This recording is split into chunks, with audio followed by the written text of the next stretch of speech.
রহমতুল্লাহি বারাকাতু।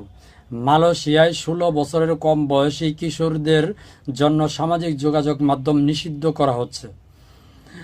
১৬ বছরের কম বয়সী কিশোরীদের জন্য সামাজিক যোগাযোগ মাধ্যম ব্যবহার নিষিদ্ধ করতে যাচ্ছে মালয়েশিয়া।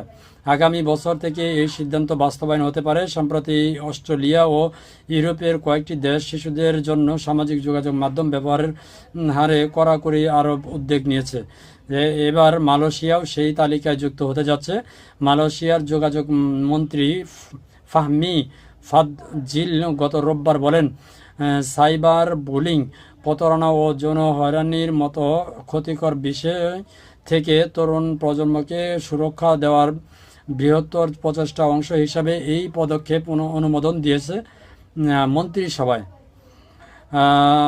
বিশাল বড় প্রতিবেদন। অন্তত ৮০ লাখ ব্যবহারকারী রয়েছে এমন সামাজিক যোগাযোগ মাধ্যম ও মেসেজিং প্ল্যাটফর্মগুলোকে আগামী জানুয়ারি থেকে লাইসেন্স আওতায় আনতে যাচ্ছে মালয়েশিয়া।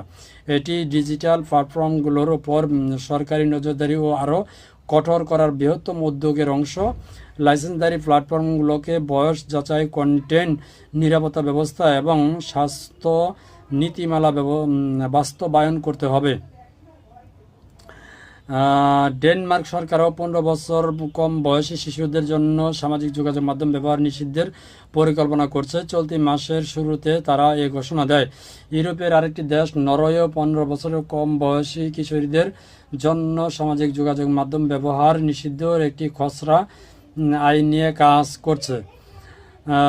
তারপরে হচ্ছে আপনার আগামী ১০ ডিসেম্বর থেকে আইন কার্যকর হবে।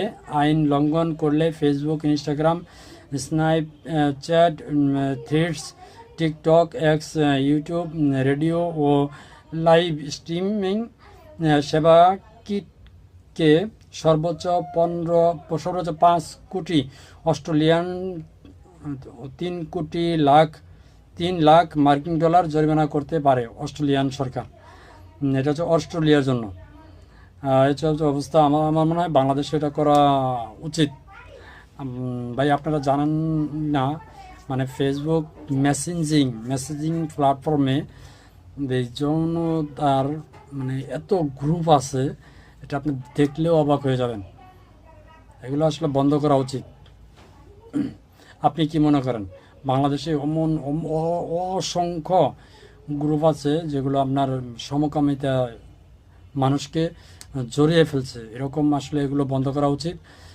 যদি আপনি অবশ্যই বন্ধ করার পক্ষে থাকেন অবশ্যই কমেন্টে জানাবেন, পারলে ভিডিওটা শেয়ার করে দেবেন। ধন্যবাদ সবাইকে। আসসালামু আলাইকুম।